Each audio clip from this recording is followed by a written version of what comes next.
Alright, let's see who's gonna find this random stream on a Sunday evening first. Or Sunday afternoon, or Sunday night, or whatever, depending on the time zone. You never know. Either way, how's it going? Do you have the Sunday scaries, as they say? A lot of people get that, understandably. You know, at the end of the weekend, you're like, oh no, not the next week. No! Alright.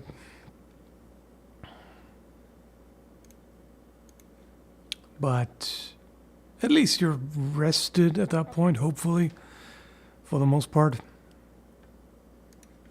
Ready for more shenanigans. Oh, crap. Wait, am I, hang on a second. Did I screw it up? Did I forget to paste this? No. Okay. For a moment I wasn't sure. I didn't remember having pasted the stream key into OBS. So for a moment I was like, am I live? No, supposedly I am. It would appear so. Yeah. Okay. Appreciate you keep doing your thing. I appreciate you keep watching the thing. How come you stop watching, stop posting on your second channel? Just lack of time. I have to prioritize the main channel. And the main channel is a lot of work. So I just haven't been able to.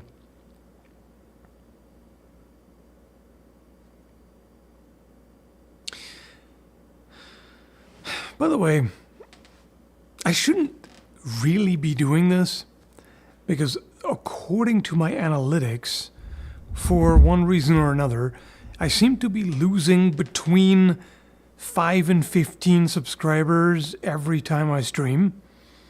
Most commonly around 10. Which, I mean, is not a lot, but it's not a good thing. But I just like talking to you folks every now and then, you know? So whatever. I don't know. I'm kind of curious. Like, what happens, you know, when someone goes on the stream, and the stream is usually named something like Q&A stream or Hangout or whatever, like, and I kind of wonder what leads to that, like going to the stream and then being like, oh, fuck this guy, unsubscribing. Like, are they expecting the stream to be super engaging, entertaining, like YouTube personality, manic energy or something, which is not something I even do in my main videos? Or is it like I'm talking too much off topic? Or I'm curious. I'm obviously, those who leave can't tell me because they left. It's just, you know, just curiosity. I don't know exactly what it is.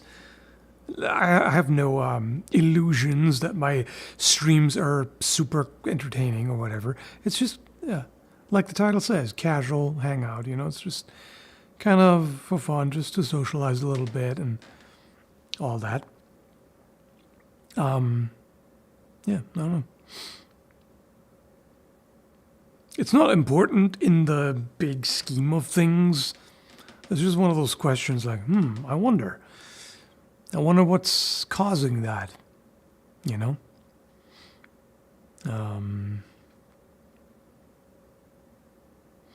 Any axe reviews on the horizon? Not really, no. Not currently. Got my hands on the Konami Code of Cutting, KOA's Last Principe. Nice. Well, go easy on it. Don't chop wood with it or anything, but otherwise, if you're just cutting tatami, you'll enjoy it.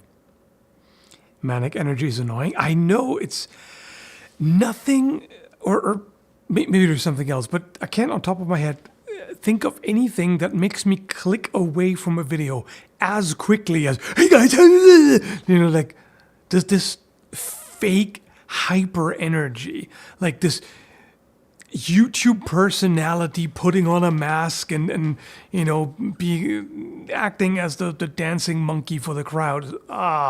It's so disingenuous and cringy and awful, and it's like I'm out immediately as soon as that happens. The Mr. Beast energy, basically, that kind of thing. Although there are worse examples, I feel like.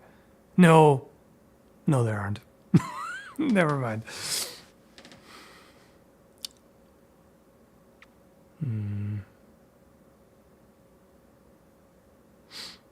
They probably just think you're fully switching to streamer now. You're probably joking, but I've seen this so often where someone is like, "You've done a thing twice. You're gonna be doing this forever now, aren't you?" It's like, chill. Oh, he's just doing this now. This is literally the second time I've done it. Second or third time, whatever, out of hundreds and thousands of times. It's like, chill. Okay, but jumping to conclusions is the internet's Olympic discipline. It's just how it is. Anyway, when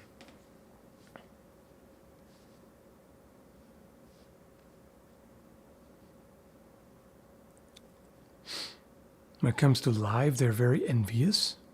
Envious? What do you mean? Just speculating, but for one, not everyone cares about streams at all. That I get that, of course. Like, I generally don't watch streams either, so I totally get that. But what I don't get is clicking on it just to unsubscribe. Like, you can watch the videos, like you can ignore the streams. I don't really get the connection, but whatever. Like, how dare you do anything I don't want? That is a bit of a thing.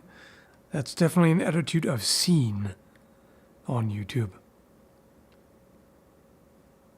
Anyway,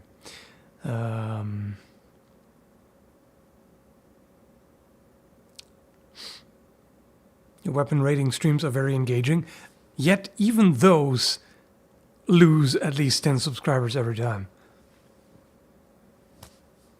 That's the thing. I don't know. It can be as on topic as possible. Like, I've done some videos where there's just no off topic rambles. It's strictly about weapons.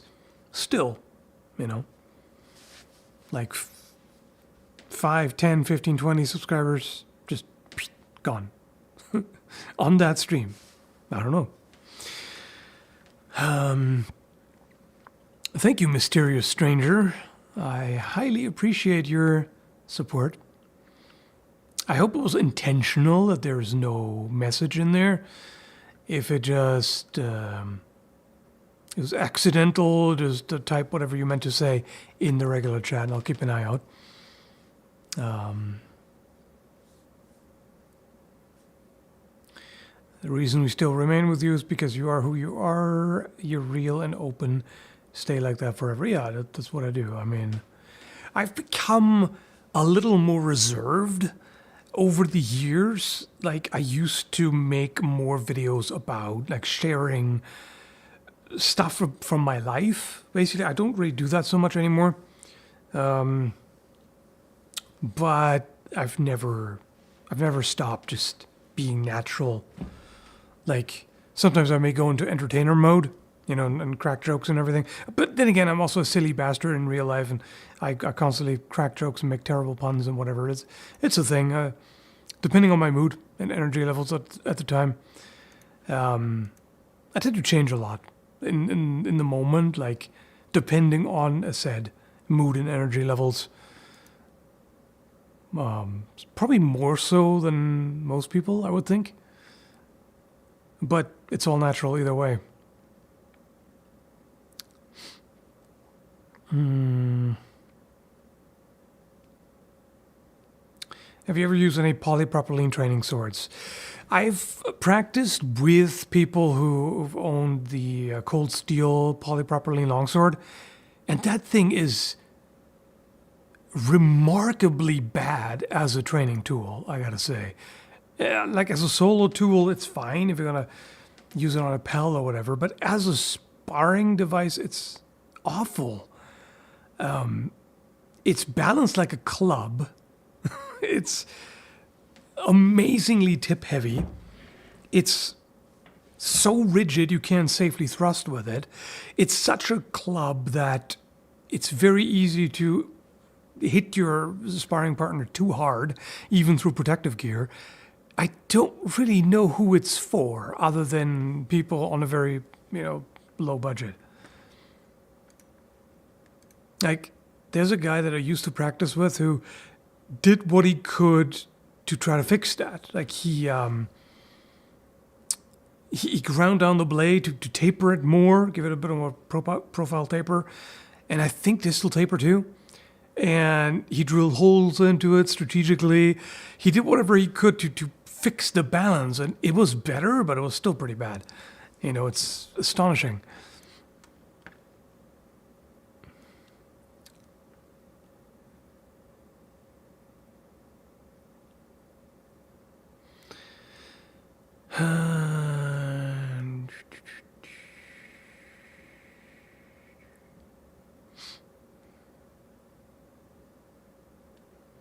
And remember, one of the first videos I saw from you was the half sorting one. Damn, it's been a while.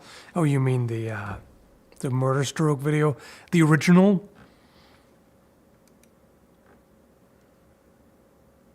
Yeah, what like 2014?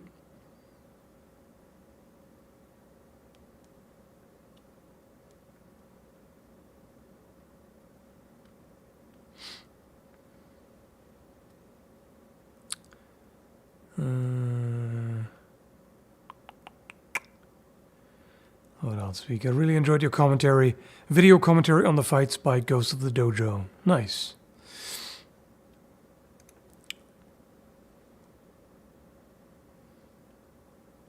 I haven't checked how that video is doing yet. I'm kind of, I don't want to, I used to be kind of so excited about posting a video and then being like, oh, let's see, let's see how much outreach that gets, and then always like seeing the numbers and be like, whoa, that's so cool, and that's doing so well. And these days it's the opposite. It's like, I hope this is gonna do well. Put a little time and effort into it, and this should be interesting. And I'm happy with how it turned out, but I don't know what the algorithm is gonna think. And then look at it like, oh shit. So I often just do this kind of thing. Like if I go to my channel page, like I got to do something, and I'm like, I don't want to see the views. I just want to do what I need to do and don't even look at it. It's yeah. Because you can't really let yourself be too demotivated if you just dwell on, oh no, it's not going the way I wanted. It's not going to help. Like you gotta still keep yourself going, and you gotta be as positive as you can, right? So sometimes you just kind of gotta deceive yourself a little bit, almost. You know what I mean? Yeah. I don't know.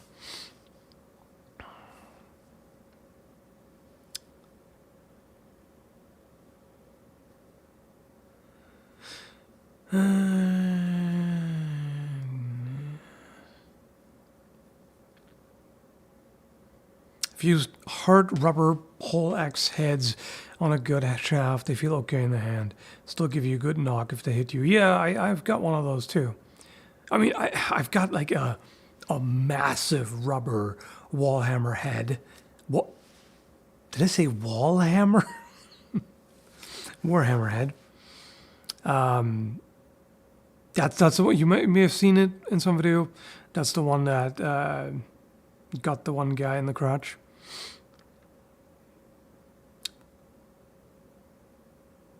That was brutal. I felt so bad about that. He should have been wearing a cup, but still, I felt bad.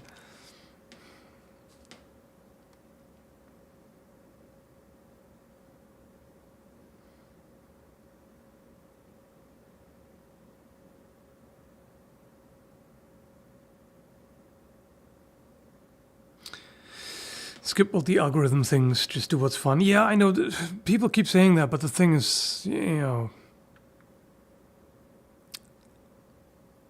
don't want to talk about that again. I've talked about it a bunch of times how, every time you put up an underperforming video, it messes with the algorithm and kind of throttles stuff you put up afterwards. So you can kill your channel essentially by putting up things that underperform over and over again. So you have to worry about that kind of thing. Unfortunately, I wish I didn't have to, but,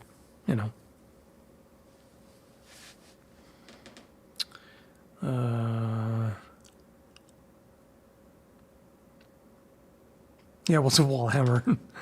I guess a carpenter's hammer. I suppose that's a wall hammer.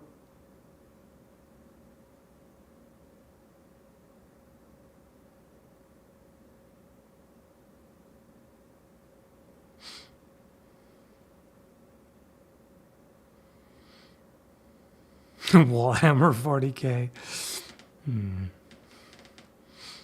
Thank you. The incapacitated peasant. Incapacitated, not incapacitated? Okay, anyway. When was I gaslit into believing leather armor didn't exist, only to find out things like buff coats exist? I think it's another one of those cases of overcorrection. Like, you have so many movies, like, historical fantasy or historical fiction, even, and straight up fantasy and all that. So much stuff where there's leather armor everywhere, right? And ridiculous bullshit, like completely impractical leather armor that was never used like that and that wouldn't work, etc., etc. So then people debunk that and say, this leather armor is nonsense, wouldn't work, didn't exist. And then it goes too far. And like the overcorrection is leather armor didn't exist. It did. The problem is you have to dig more deeply because there's so little evidence. Like, it's leather, it's an organic material. It doesn't preserve very well. So there are not too many examples of surviving leather armor. So it's easy to think that there was none. There was probably way more than we think. We just have limited evidence. Thanks, Hades, Death God. I'm getting a replica of Thranduil's blade from the Hobbit movies. Who's that? I don't remember that name.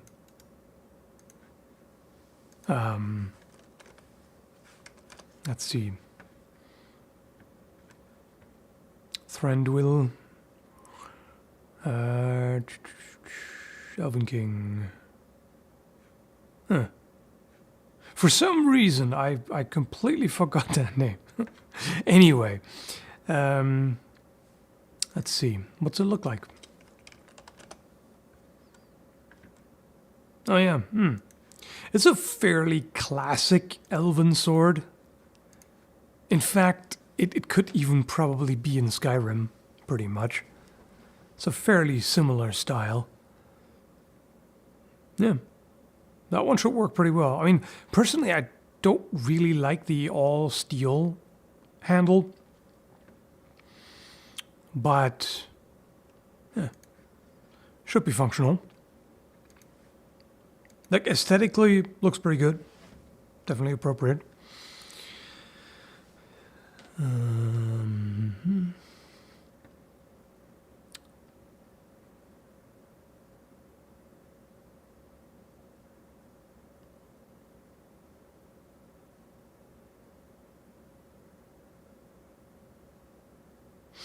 I think it's fair to say it's better to wear leather than wear nothing. Yeah. I mean, one thing can be said, which is kind of interesting. Fabric armor is obviously doesn't preserve very well either. But we have more evidence for that than for leather. So, was it used more? Probably. Because it is pretty effective. And it might even be cheaper at the time. But that doesn't mean that leather armor just wasn't used at all. It definitely was.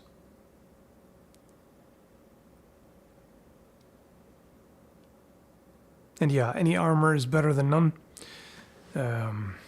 Unless you get overconfident. If you overestimate your armor, that might have bad consequences.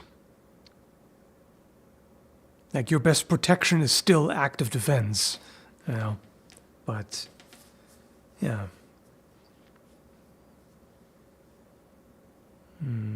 Even if you're, like, even if someone cuts through the armor, or thrusts through or whatever, it's not going to go as deeply as it would if you weren't wearing anything protective. Wonder why we don't find artifacts preserved specifically for later discovery. Well, why would they? Either they would hand stuff down to the next generation, or they would take it with them to the grave, in which case nobody was supposed to dig that up again. Or they would reuse it. They would, like, melt it down or break it down and reuse the material in something else. There's really no reason to just preserve it and just be like, well, here's some stuff for, like, a time capsule for people in the future. They wouldn't really have had a reason to do that. Yeah. Thanks, deadbeat husband. Is 1.4 kilograms a good weight for a mace with a purely wooden shaft if the total length is 70 centimeters? Yeah, that's fine. I think it should be a little bit lighter. I mean, it depends on what kind of mace we're talking about. Are we talking early medieval, high medieval, late medieval? You know, it depends a little bit on the size and everything, but...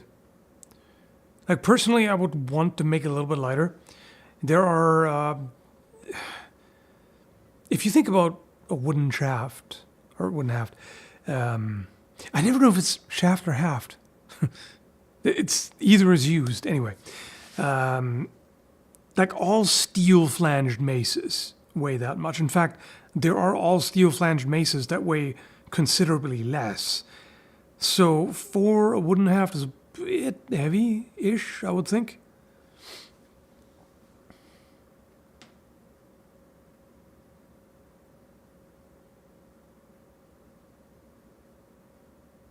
Like, I've seen flanged maces that weigh, like, under a kilogram, like 900 grams or something. But also ones that are 1.2, 1.3, 1.4, or even more in case of all steel.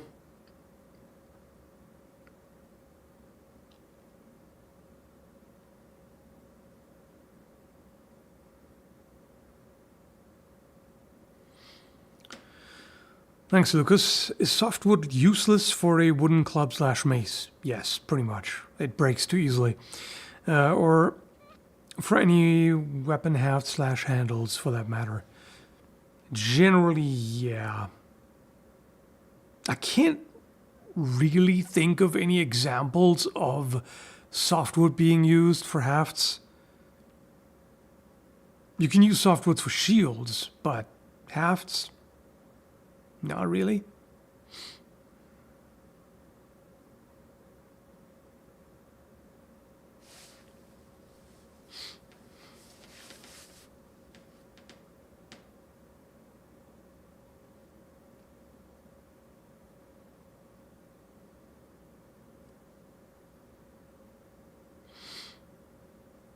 I guess you can also use softwood for sword handles. Yeah, that you can.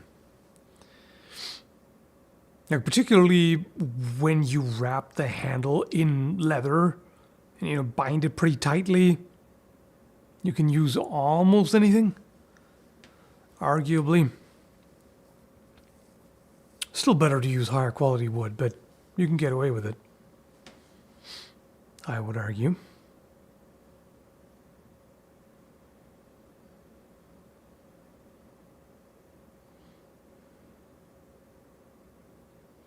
Hardest wood in existence, mine. No, what was it called? There is something harder than ironwood. What the hell was it again? Like the densest wood. Hang on. Right, lignum vitae. Or vitae, or whatever. That's the hardest as far as I know.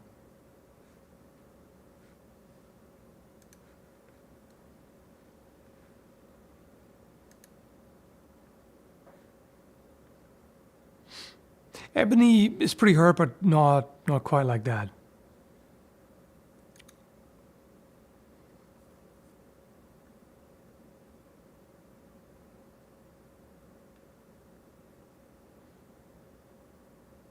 Ever interested in tabletop wargaming? Can't say I'm really. Not particularly.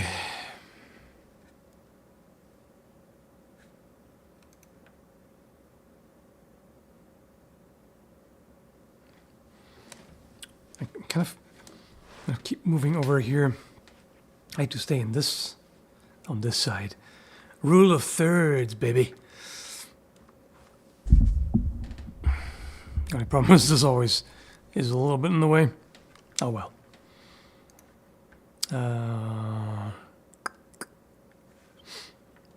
Have you ever asked ChatGPT questions about armor? No, I don't ask ChatGPT anything. It's known to make shit up. Like in a disturbing way. It's sometimes it makes up citations. Like it'll give you like a scientific article, presumably, which doesn't exist because it literally just made it up. Please do not use ChatGPT for research.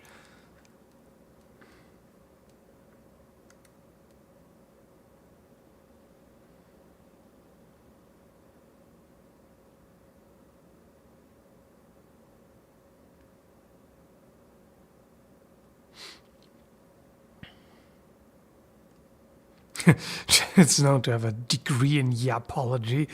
Yeah, kind of. Why do you think polearms don't get the love they deserve? Good question. I suppose they don't seem as heroic as swords. It's hard to say exactly why, because it's not like there weren't high prestige polearms, right? You know, there's plenty of knightly polearms that are not for the common rabble, and there are plenty that were expertly made and highly decorated and everything. So, yeah. But for some reason, the sword has kind of usurped people's imagination and interest and all that. It may even have to do with something as trivial as camera angles and whatnot. If you think about movies, they often like their close-up shots. They like, people pushing swords together and having some dramatic dialogue and whatever, so they can zoom in on that. Like, you can't really do that with polearms. if you have two people standing pretty far apart with polearms, I guess it doesn't make for as epic of a shot. It could even be that, you know?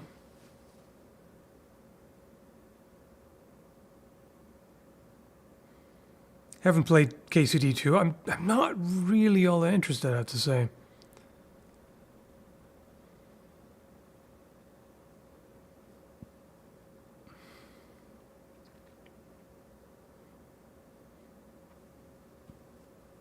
Polearms were highly revered in particularly China. Good point.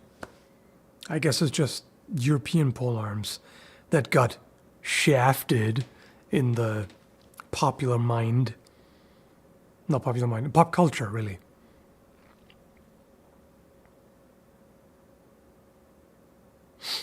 Are you ignoring my question? Yes. No, I didn't see it, bro. What do you think? This is the first I see of you, or from you.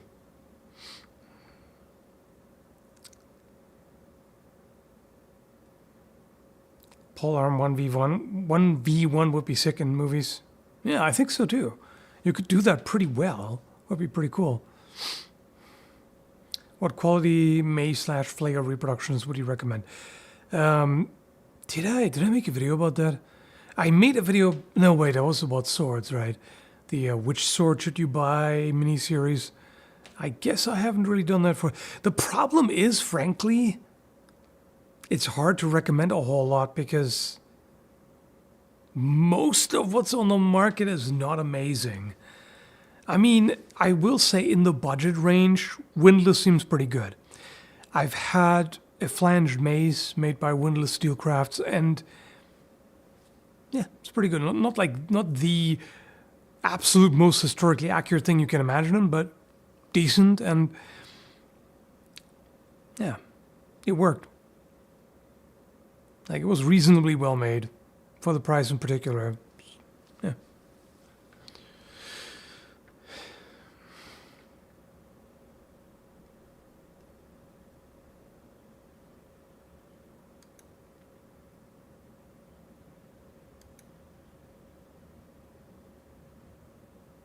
And like I pointed out in a recent video, a lot of manufacturers don't really pay attention to the intricacies of original polearms. You know, things like the langets being just slapped on top instead of inset, you know, that kind of thing.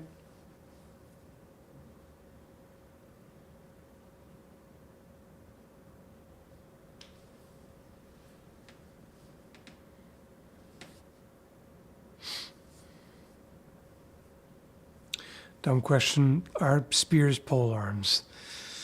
Depends on who you ask. Personally, I like to distinguish them. To me,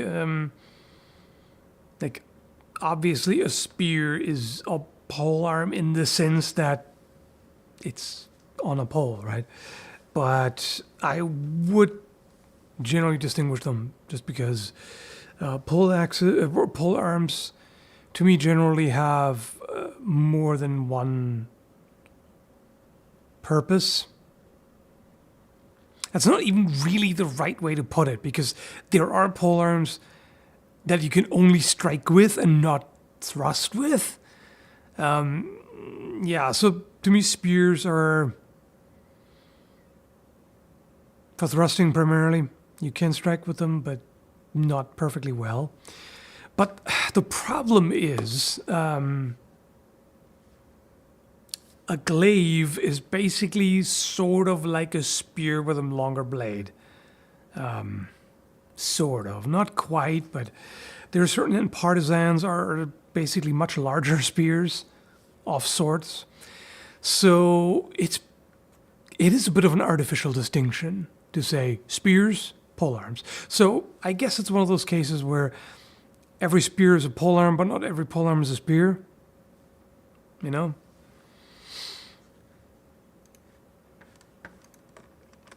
So you probably should say that spears are polearms. Technically. Usually when I say polearm, I mean something other than the spear.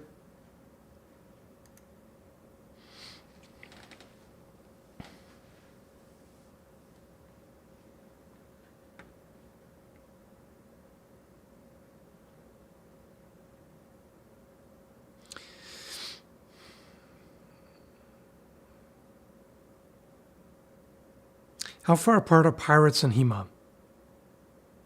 Technically, contemporary in the sense that HEMA goes pretty damn far. We normally think of HEMA as late Middle Ages and Renaissance, right? But if you look at like the Angelo's manuscript on smallsword fencing, for example, that's still HEMA, and that's 1700s, right? And like 19th century saber manuscripts, that's still historical European martial arts. So, yeah, pirates can be HEMA.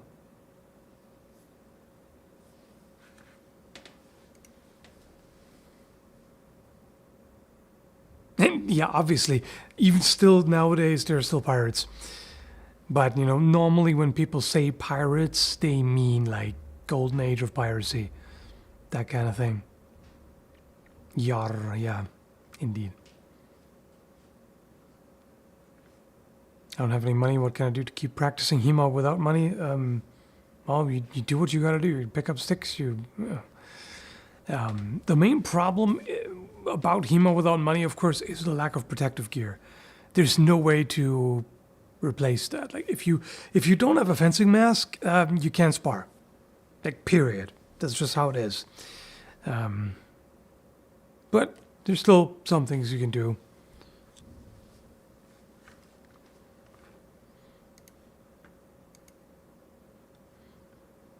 Yeah, Vikings can be pirates too.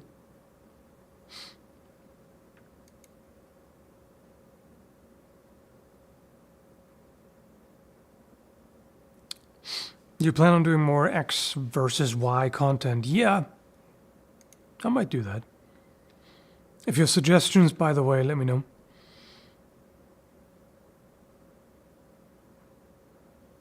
People still seem to enjoy that.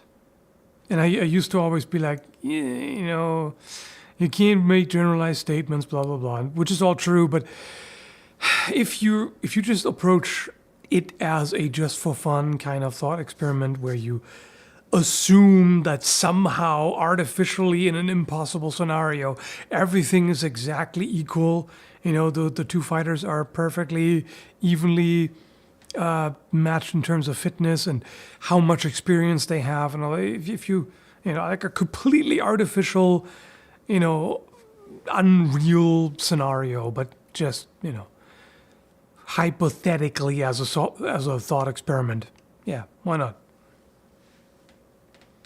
You just got to be specific about what equipment they have and all that.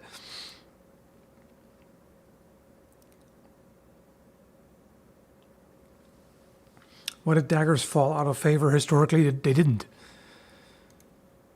They were still daggers in the Second World War. Not used all that much, but they never actually fell out of favor. Not really.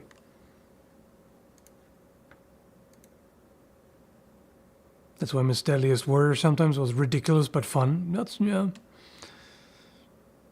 It was just too dramatized.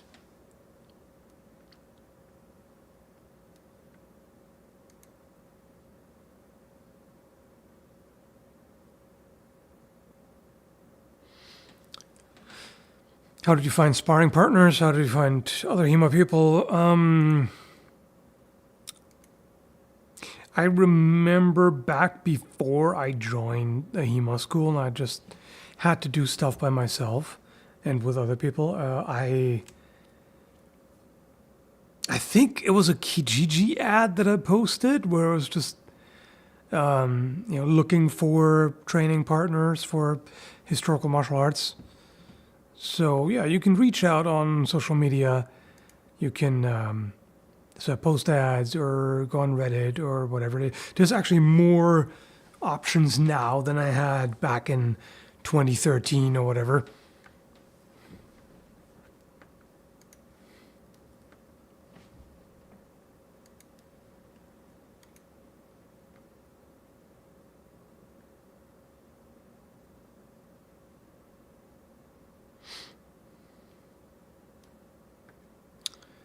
I ordered my first sword, the SWM 1018 from Swordier. Do you have any opinion on the brand? Not really, no. They actually reached out to me and asked if I want to review their stuff, and I don't know. It looks all right. I mean, it looks fairly promising.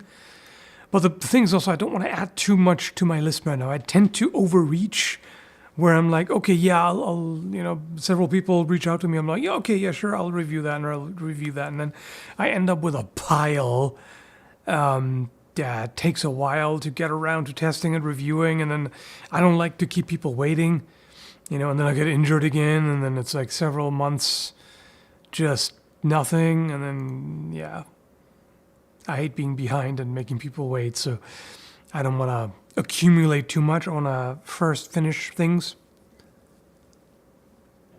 you know. There's a HEMA club that meets up in an abandoned building near me. That sounds cool. That sounds pretty neat.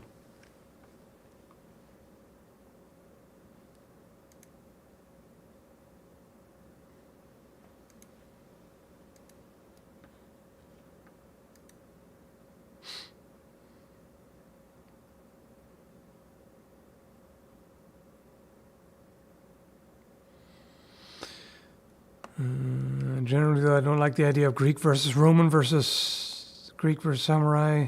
Well, it's Greek in there twice. It's far too simplistic. Yeah, it is. Absolutely. If you're just like, who would win? Yeah. I mean, that's why I try to approach it with a little bit more nuance. Like, okay, so if they fight one another with this set of weapons, this armor, on an open field, nobody has an advantage, blah, blah, blah, this kind of thing. Assuming both are like the prime specimens, they're both as physically fit and skilled and experienced as they can be, what might happen? That kind of thing. And frankly, quite often to a large extent, obviously skill is the primary decisive factor. And you can make statements about what kind of soldier would have more maximum skill. Sounds dumb. The highest attainable level of skill for one warrior might be higher than for another. Right? Does that make sense? So you can say that. But if skill and experience and all that is generally fairly comparable, then luck becomes a big thing. So if you think about if these two fought 100 times, it's regardless of what kind of combination you pick, like no matter how overpowered one of the two seems to be, if they were to fight 100 times, neither one of the two would win every single time. And that's something you have to keep in mind in general, also when you see sparring. Like you can have two people where with different skill levels, where one is significantly more experienced and more skilled than the other, so the better fighter in short. But if they keep sparring, if they keep having match after match, the less experienced, less skilled person will win sometimes. And because there is this sort of randomness, there is a chance, although the chance is pretty low, there is a chance that if those two fight, in the very first match, the worst fighter might win. Because they have a certain chance of winning, even if it's low, even if it's a 10% chance of winning, right? So like the less experienced fighter may win once out of 10 or 10 times out of 100. So it's still possible that the worst fighter might win that first match. And of course, in the real world, like in an actual historical duel, there is only one fight, right? So there is a chance that the worst fighter kills the better one, even though, 90 out of 100 times they would lose and die. You get what I'm going at here? Like,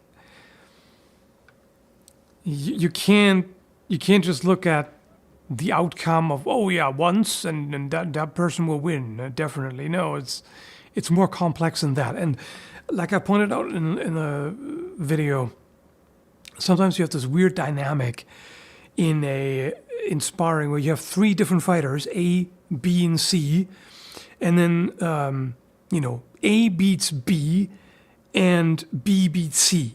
So then you would think C is the worst fighter because A beats both B and C, but then no, wait, hang on, I messed it up.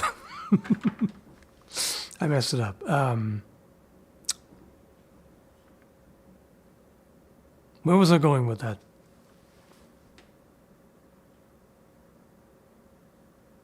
Right. So A beats B, and B beats C. So you would think A would beat C, but then it turns out C actually beats A, even though you think the hierarchy is A is on top, because A is able to beat B and B is able to beat C. That must mean automatically A must be able to beat C. But then it turns out C actually beats A. It happens. It happens in that exact way because they just have a different style. And different styles are differently compatible, if you will.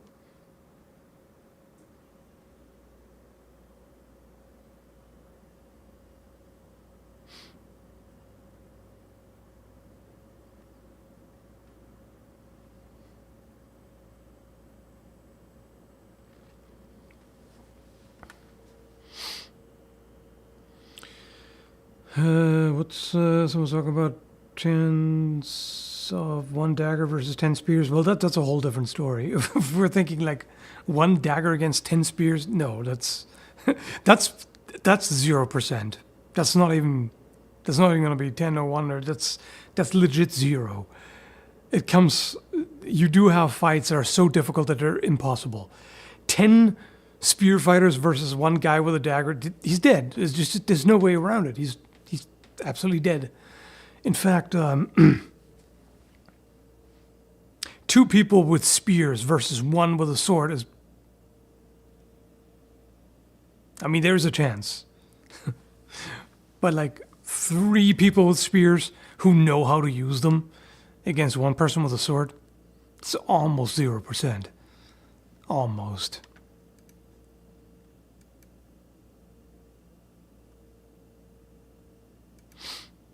Toddler with Warhammer versus Chihuahua with rabies. Yeah.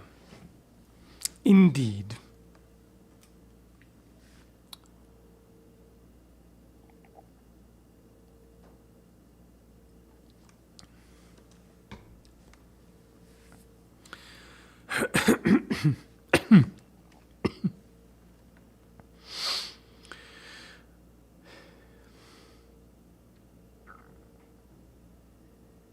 Sometimes an untrained noob can catch a trained fighter with an improvised move. Yeah.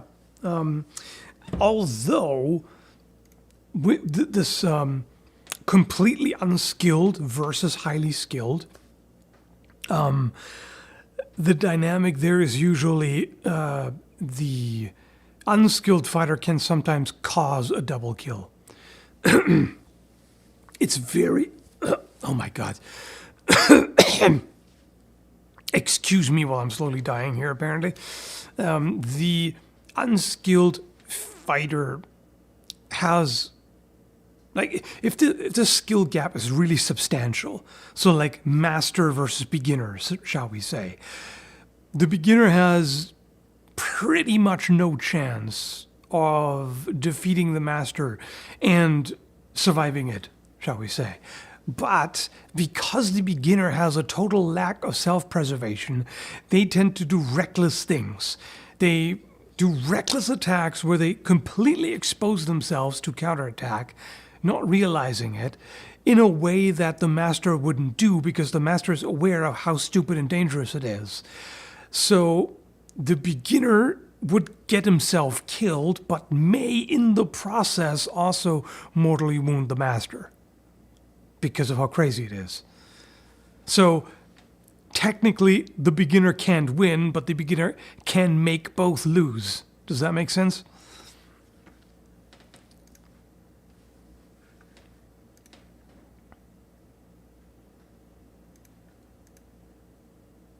One skull versus 100 hypotheticals. Yeah, indeed.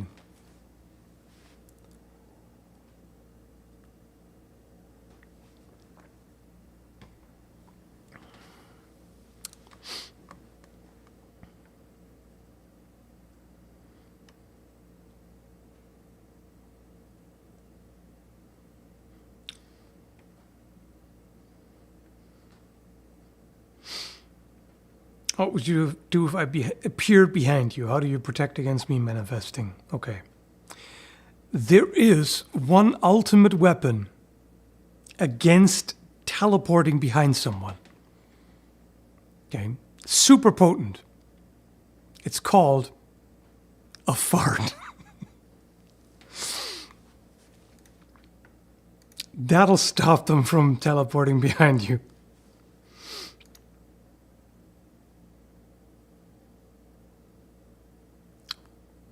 Now you know.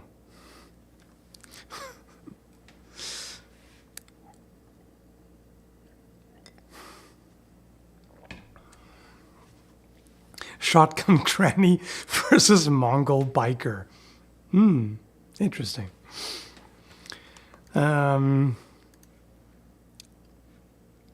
Thanks, villain troll Trollinski. Can the dagger man outrun the spearman and later kill them at the tavern? Yes, but at that point it's not a fight anymore, it's murder. That's different. In that case, you can use a lot of things. A pillow would win in that case. You know, if you get them while they're sleeping, you suffocate them with a pillow. That means a pillow wins against any weapon.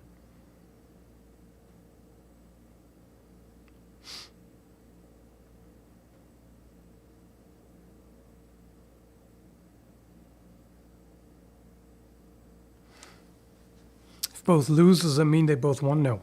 They just lose. Sometimes you just lose. That's all.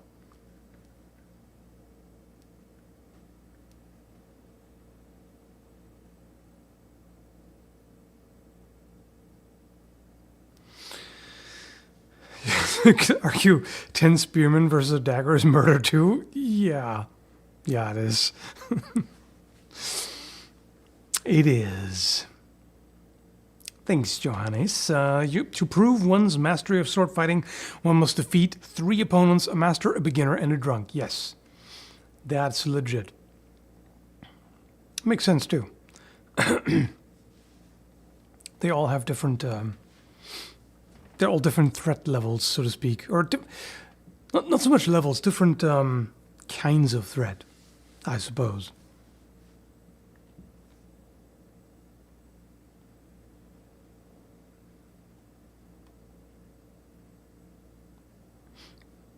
What's a better caltrops-like object, Lego brick or D4 dice? Oh, come on.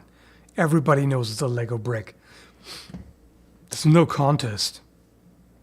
Not even close.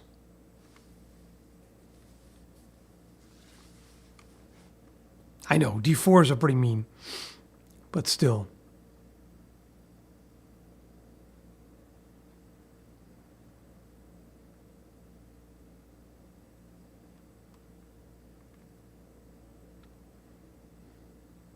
What about a teacup? Well, ask Riddick about that one.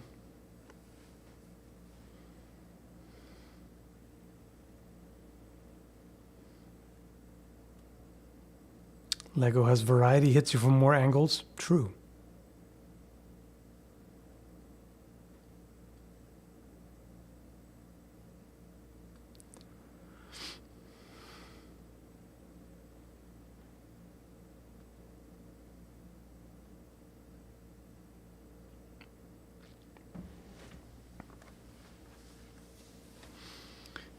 What? Cheese golem versus giant tardigrade? No. Just no. Yeah, I should make a Nokia phone flail and test that. How to really become a Batman guy. First off, your parents, they gotta go. Step 1, inherit an obscene amount of wealth. Step 2, parents. Step 3, well, you know how that goes.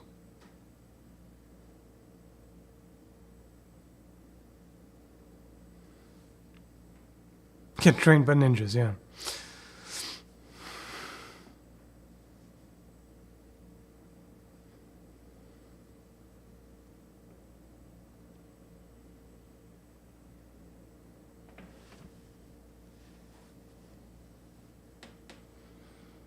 How much do I have to donate to get you to say I'm Batman in a Batman voice? $5. That's fine.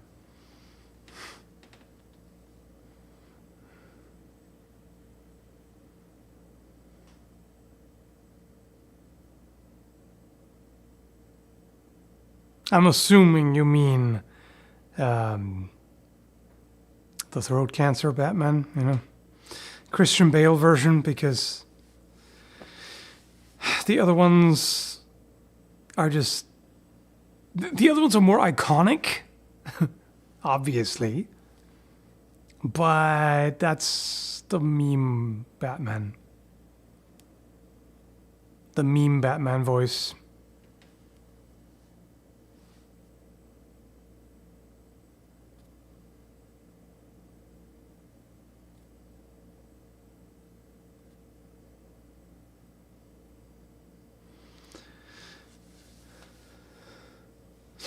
Thank you, Darius, to the Christian Bale Fund. Okay. I'm Batman.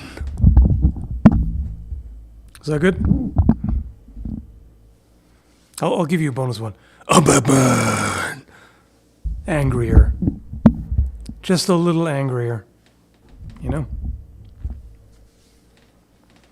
I can't do the Adam West version, no. I don't even know how.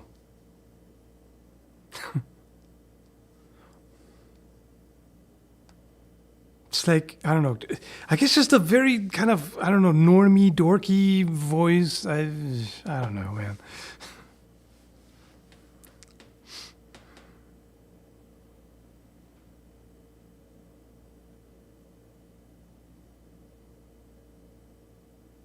Why is your mic so big? I guess you're just one of those dudes who don't get it, but size does matter. I'm sorry.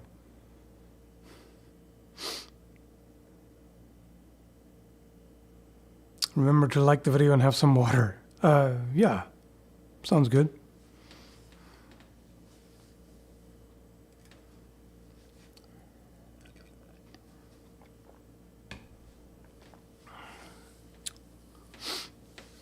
I know how to use my mic, yeah. What if I told you that I know how to use my mic, but it's also big? What do you say then, huh? Thanks, Temperance. So question, do you think that a historical archer would learn how to do trick shots? Things like curved shots, multiple arrows, etc. I don't think they did. I really don't think they did. A lot of this stuff is just not very practical. And when you look at trick shots, they're typically done with super light draw weight bows. And even if they aren't, this is the kind of like... Anytime you see stuff like this, you have to keep in mind that this is a hyper specialized technique, right? So this is something that you would use once out of 1,000 situations. Or okay, maybe not quite that bad, but it's rare. So it's like a low percentile thing. But you have to spend a lot of time perfecting that skill. It's time consuming to learn, but you rarely apply it. So practically in history, in a situation where your life depends on it, there's absolutely no reason to invest that time into such obscure skills. Does that make sense? I'm trying to get my hair wants to keep sneaking its way out of from under the hood, and I don't want it there. It's still cold. It's still quite wintry here, and I'm very sick and tired of it at this point.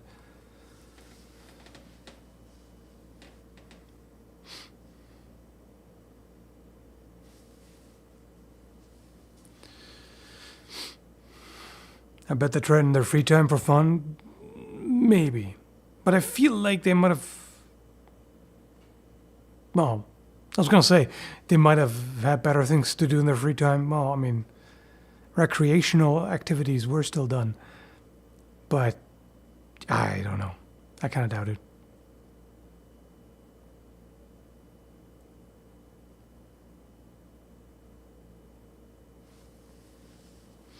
Don't forget that super chat. Oh, sorry. I totally overlooked that one. Thanks, Villain Troll. Donatello versus Michelangelo, Turtle Power. Pfft.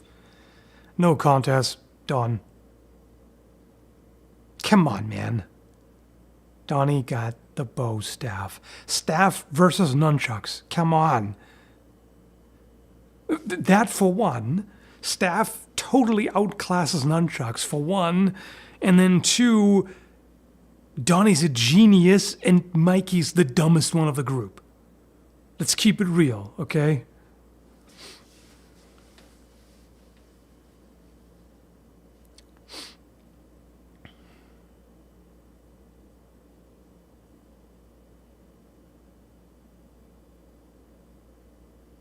He's got two nunchucks. Yeah, that doesn't matter if he can't get into reach, you know. If he can't reach Donnie, if he just gets clobbered with the bow staff without being able to reach him, that doesn't matter. And he can't defend. He literally cannot, like even worse, with one nunchuck in each hand, he cannot defend at all. Like not even the holding on to both to both ends and trying to catch it on the chain, or he can't even do that. He legit cannot defend against the staff. So he's just gonna get his skull cracked. End of story, that's it. Done.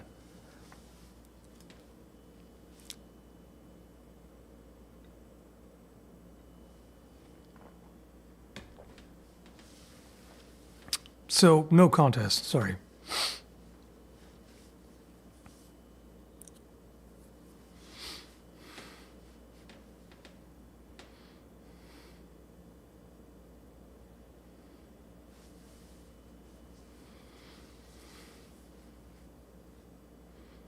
Counterpoint, he's a turtle, he can hide in his shell. Yeah, and then he can't attack meanwhile. In order to threaten, he has to come out of it. And then he gets bonked. Yeah.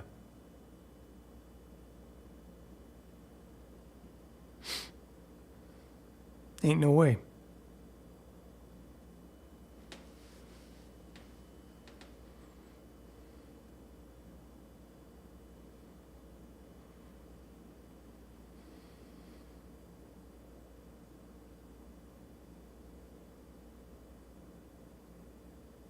Both turtles take a defensive stand, so it would be a boring fight to watch. Here's the thing, though.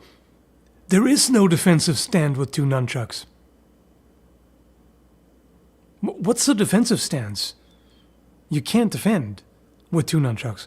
With a single one, yeah, but... And that's also pretty limited. With two, you can't.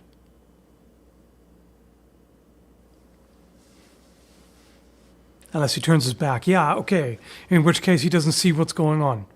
And he can't attack either. So, cool. Thanks, educated idiot. I appreciate the generous super chat. Definitely helps out too. Best wishes. Hope all is well. All is okay, I would say.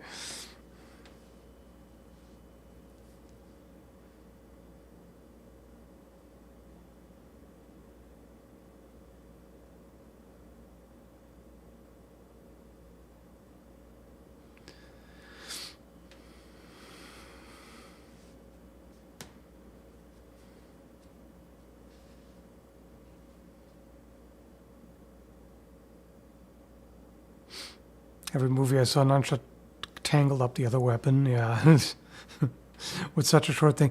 Like I can see that with a whip or with like a fairly long flail, maybe, or something like that. But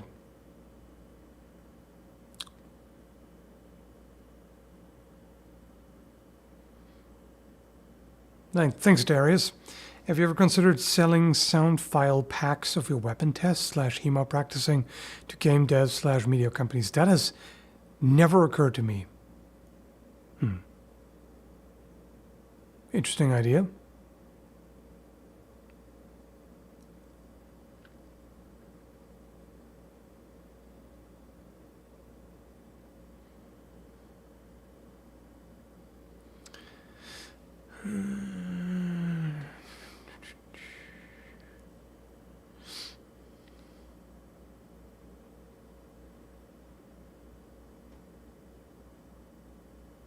Always liked sickle swords. Yeah, me too. I like sickles too, like actual sickles.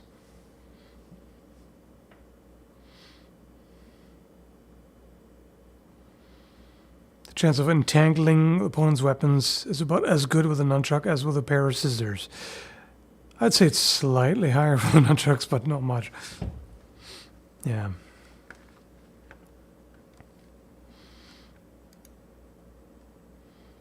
Could Blaze Malbu's weapon exist for firearms? I don't know who that is or what the weapon looks like or anything.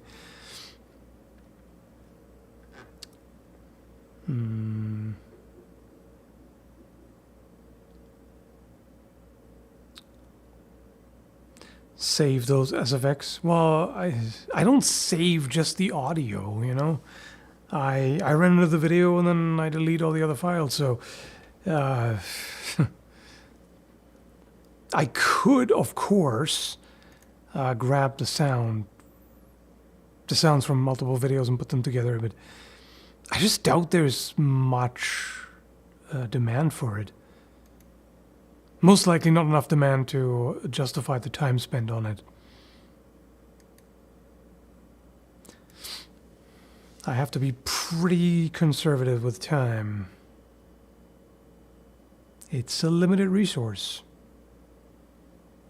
Which is ironic because it's technically not. Time is unlimited, maybe.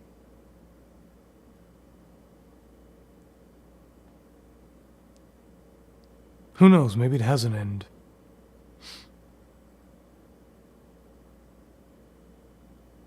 The asset market is more flooded than you can imagine. Yeah, that makes sense. I mean, you can even just go to a site like opengameart.org and there's all kinds of stuff. You can get sound effects there, you can get music, you can get a bunch of assets. Yeah, it is a finite resource for humans, exactly.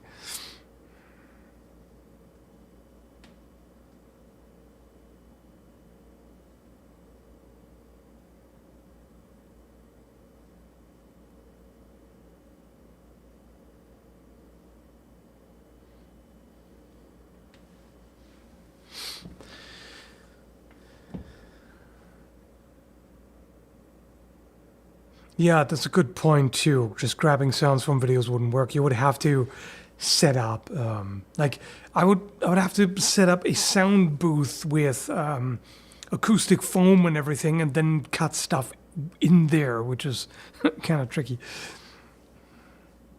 They do a lot of stuff with vegetables and whatnot. A lot of sound effects and fruit. A lot of sound effects are made with like cabbages and melons and whatnot.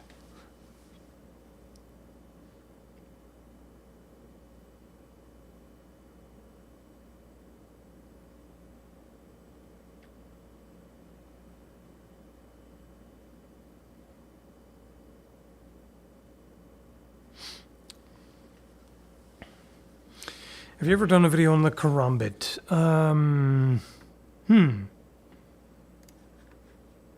I guess I haven't.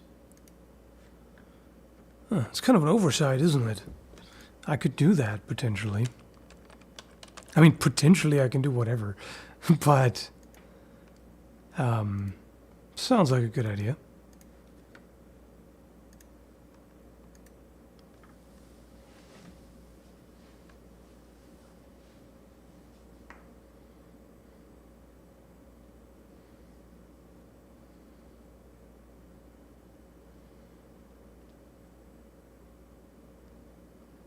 When Star Wars sound is from a strung steel wire. Yeah, they use a lot of things that that have nothing to do with the object that they're making a sound for.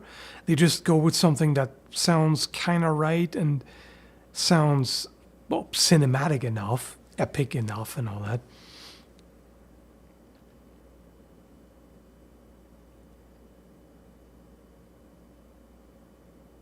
What was the most fun object you've done cutting tests through? That would have to be those ballistic gel heads. Those are always pretty interesting. I would do that way more often if they didn't cost well over $100, you know? Especially the ones with the neck and shoulders. Those are really cool. But they're so prohibitively expensive. Like, I just can't do that. Let's see, what are they at right now? Ballistic gel heads. Oh yeah, right. Even the one without neck and shoulders is like almost 200, and that's US dollars, which is probably like 250 Canadian. The big one with like the whole bust with shoulders and collarbones and everything. That thing is like $280 plus shipping plus import fees, which is the whole thing probably costs at least, let me see,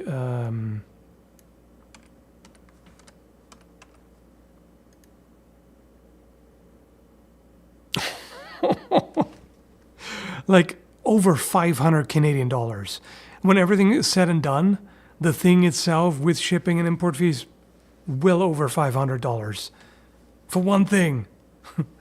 And a video, even one that performs reasonably well, on my channel does not make $500, not even close. So, yeah, that's kind of a losing proposition, unfortunately. Otherwise, I would totally do that way more often.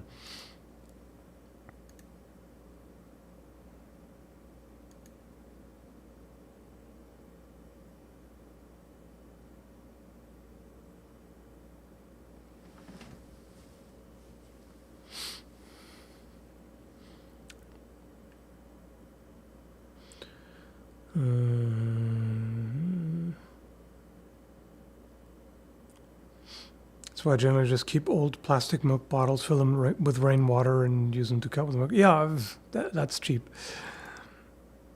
But it's not as interesting. It doesn't tell you as much about anything, really.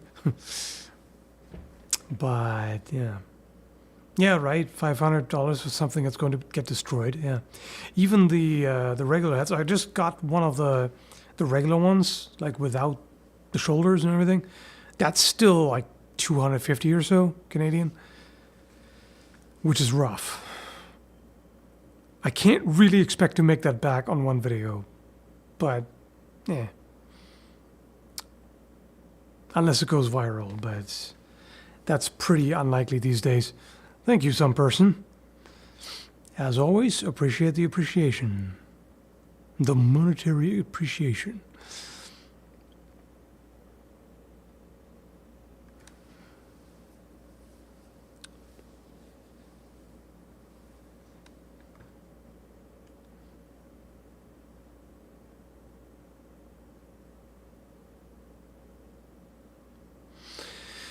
Yeah, and by the way, the funny thing is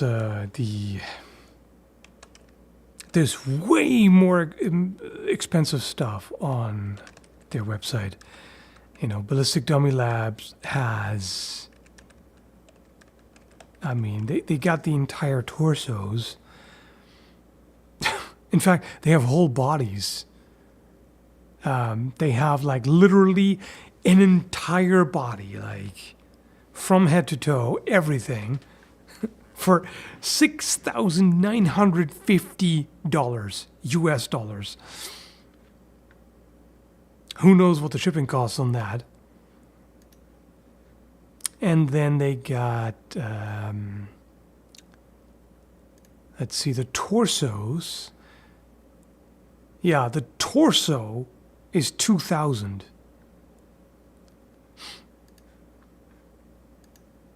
I will never be able to make that happen. I see that sometimes on really big channels. They can do that, which is cool. But man, does it cry when you carve its flesh? No, but I would. Just knowing how much it costs and knowing I'm destroying it, I would cry.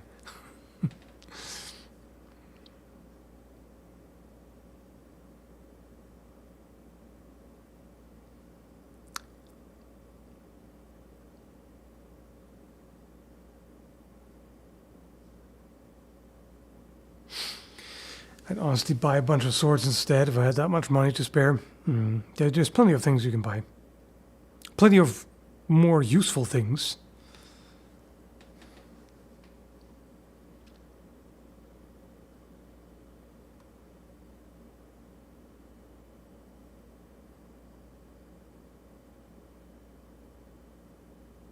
I mean, I get it. You know, I've looked into making my own semi-realistic anatomical targets for tests, and materials are expensive.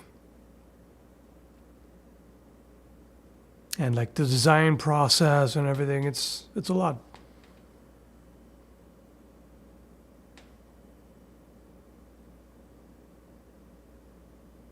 Less useful things are more fun. Yeah, they tend to be. That's true.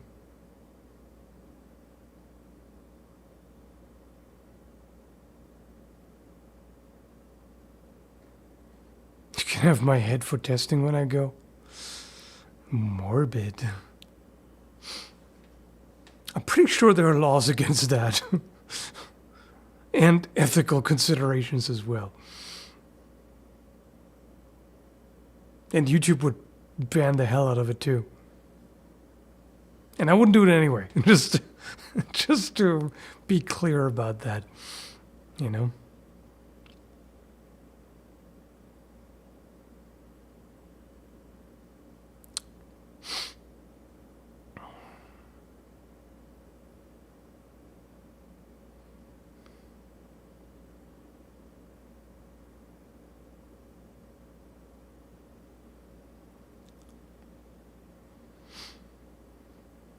Will it kill? Will it destroy? I love how I wouldn't do it anyway. It was like the fourth thing. Yeah. I was going with the like, yeah, we're joking around, so I'm going to keep that for last. But in fact, at first I wasn't going to say it at all just because we were joking. But then I was like, actually, let me add that. Like, jokes aside, let's just be real for a second. Because, you know, on the internet, anything you say can and will be used against you, and someone will take it 100% seriously. No matter how much wink, nudge, and, you know, tone of voice and everything else. However much you indicate that it's a joke, someone will be like, I can't believe you said that. You know?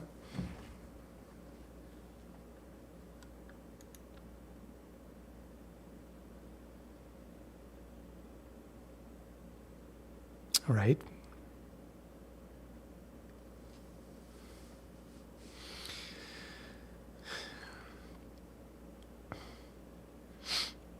I should make a video about the history of medieval firearms. What I would really like to do would be to test an early firearm. I mean, a reproduction, obviously. A handgun. But they're kind of hard to find.